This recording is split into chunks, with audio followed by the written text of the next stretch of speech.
एक समय की बात है, बलियादपुर में इंस्पेक्टर भीमनाथ बहुत प्रसिद्ध पुलिस वाला था। उसे सब लोग बहुत अच्छी तरह जानते थे। इसलिए नहीं क्योंकि वह बहुत बहादुर और ईमानदार था, बल्कि इसलिए क्योंकि वह बहुत बेईमान और घमंडी था। एक दिन भीमनाथ एक हवलदार के साथ राशन की दुकान पर जाता है।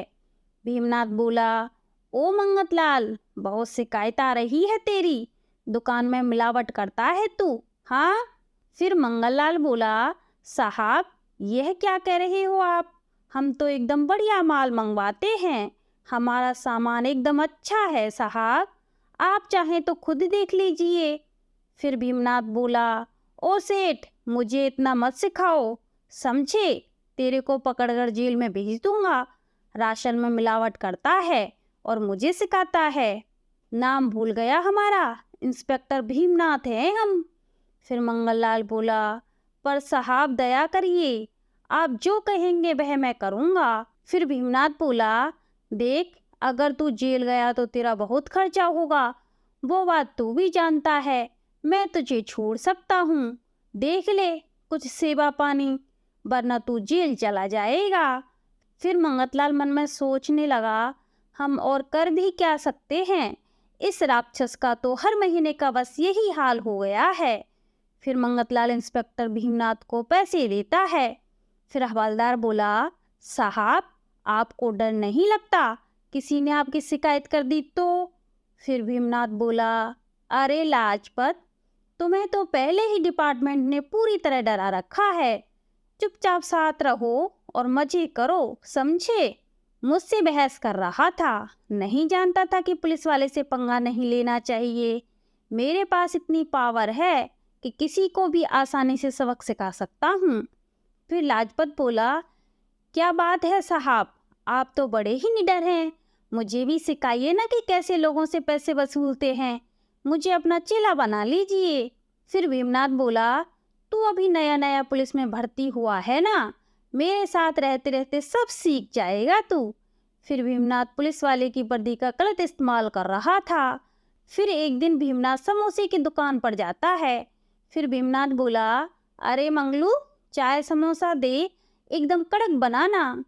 फिर मंगलू बोला, अरे साहब, आइए आइए। फिर मंगलू बोला, गुड्डू, साहब के लिए 2 प्लेट समोसे लगा दो और साथ में कड़क चाय देना। फिर मंगलू अपने बेटे गुड्डू को चाय और समोसे देने भेजता है। खा पीकर भीमनाथ और हवलदार दोनों जाने लगते हैं। फिर गुड्डू बोला, साहब, आप पैसे देना भूल गए शायद। फिर भीमनाथ बोला, क्या बोला तू? पैसे लेगा हमसे? उसी समय मंगलू दौड़ा दौड़ा आता है। फिर मंगलू बोला, अरे साहब, माफ़ कर दीजिए, इसको नहीं पता कि आप कितने बड़े साहब हैं पुलिस में। छोटा बच्चा है ना, माफ़ कर दीजिए।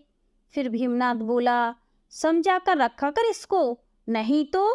फिर मंगलू बोला, हाँ साहब, मैं इसको समझा दूंगा। फिर हवलदार बोला, साहब के सामने झुककर ही रहना पड़ेगा, सही कहा ना साहब? फिर भीमनाथ बोला, और नहीं तो क्या, बड़ा आया मुझसे पैसे लेने, सारा मूड खराब कर दिया।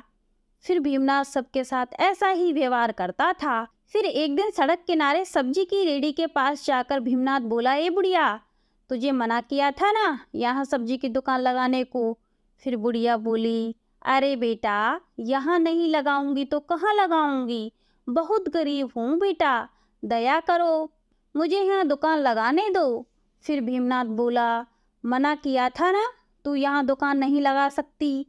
फिर हवलदार बोला, साहब, यहाँ पर सब्जी की रेडी लगाने में कोई समस्या नहीं है, फिर आप इसे क्यों मना कर रहे हैं? फिर भीमनाथ बोला, डराना पड़ता है इन लोगों को, तब जाकर झुकते हैं ये। फिर बुढ़िया बोली, बेटा, मैं बहुत गरीब हूँ, किसी तरह अपना पेट पाल लेती हूँ, दया करो, बहुत दुआएं दूंगी तुझे। फिर भीमनाथ बोला, ए बुढ़िया, दुआ का मैं क्या करूँगा? फिर भीमनाथ बोला, तू जानती नहीं मैं क्या कर सकता हूँ, जा यहाँ से, नहीं तो 1000 रुपये दे दे। सब्जी वाली दुखी होकर चली जाती है। घर पर उसकी एक अपाहिज पोती थी जो बैसाखी के सहारे उसके पास आती है। फिर लड़की बोली, दादी, आप इतना जल्दी आज कैसे आ गई? फिर बुढ़िया बोली, क्या बताऊं बेटी, अब मैं वहाँ सब्जी नहीं बेच पाऊंगी। फिर लड़की बोली, पर क्यों दादी, वहाँ क्या दिक्कत है? वहाँ तो बहुत से लोग सब्जियां बेचते हैं और आप तो बहुत अच्छी सब्जी रखती हो।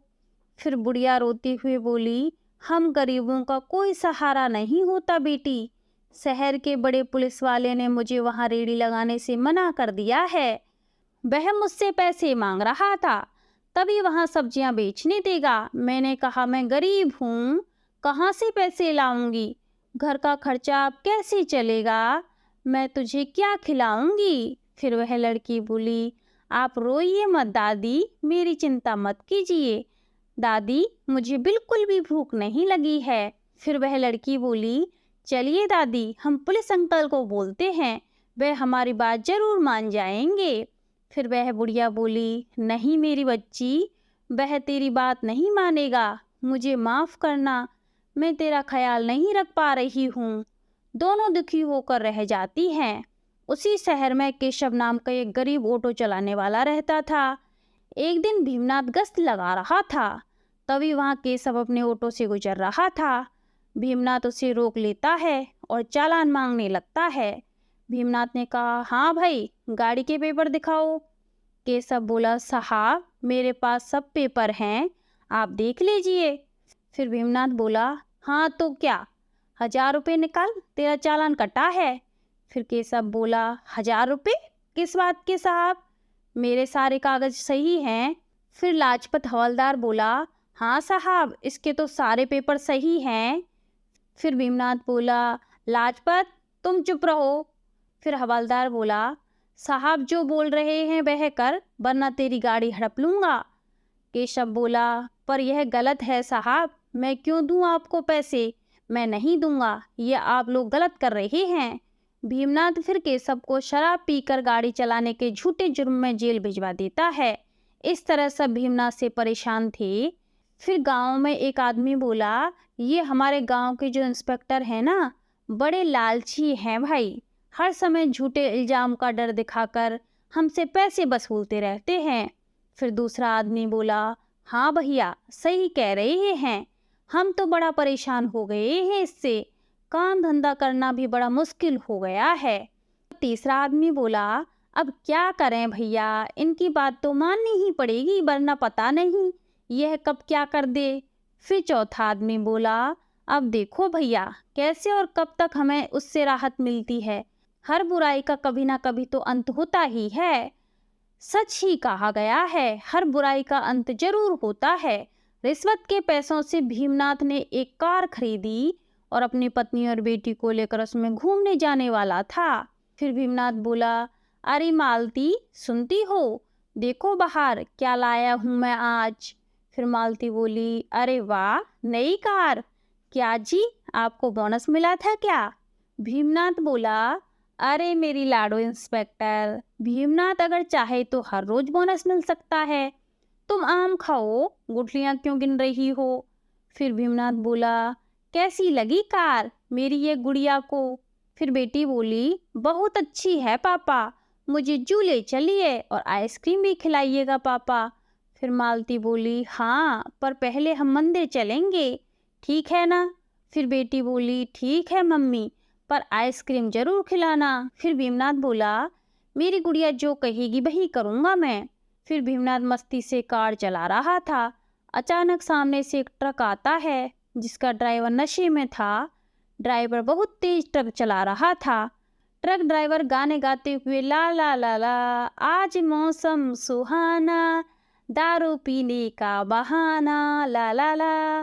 भीमनाथ की गाड़ी का संतुलन बिगड़ जाता है और वो एक पेड़ से टकरा जाता है। उसकी बेटी को ज़्यादा चोट लग जाती है। तभी वहाँ केशव अपना ऑटो लेकर गुजर रहा होता है। फिर केशव बोला, साहब बाहर आ जाइए, मेरा हाथ पकड़ लीजिए। फिर भीमनाथ किसी तरह बड़ी मुश्किल से बाहर निकल पाता है। फिर केशव बोला, साहब अंदर और भी लोग हैं क्या? फिर भीमनाथ बोला, मेरी गुड़िया है अंदर, मेरी गुड़िया अंदर ही है और मेरी पत्नी भी है।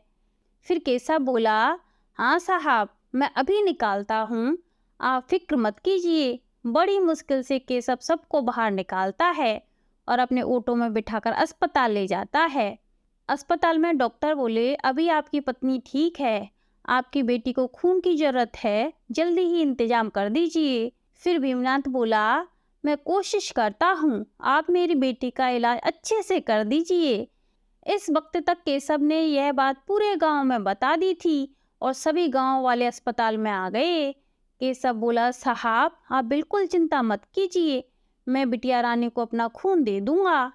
फिर भीमनाथ बोला, आप लोग कितने अच्छे हैं, मैंने आप सभी लोगों के साथ कितना बुरा बर्ताव किया, फिर भी आप सभी लोग मेरी मदद के लिए यहाँ आके खड़े हो गए। फिर बुढ़िया बोली, आप चिंता मत कीजिए साहब, बिटिया रानी बिल्कुल ठीक हो जाएगी। फिर भीमनाथ बोला, माँ आपको तो मैंने बहुत दुख दिया था ना, फिर भी आप मुझे दुआ दे रही हैं। आप सब लोग मुझे माफ़ कर दीजिए, आप लोगों ने मेरी आंखें खोल दी हैं। अब मैं भी कभी कोई गलत काम नहीं करूँगा और अपनी वर्दी का सही इस्तेमाल करूँगा।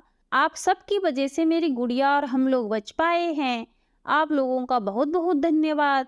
फिर हवलदार बोला, साहब अच्छा हुआ कि आप वक्त रहते सुधर गए, अगर गलती से मैं आपका सीनियर बन जाता तो आपको मैं ही सुधारता। फिर भीमनाथ गुस्से से बोला, कुछ ज़्यादा नहीं बोल रहे लाजपत, अभी तो सीनियर मैं ही हूँ। फिर लाजपत बोला, गलती से जुबान फिसल गई ही थी साहब। यह सुनकर सब लोग जोर से हंसने लगते हैं। तो आज के लिए बस इतना ही, आगे मिलते हैं कोई नई कहानी के साथ।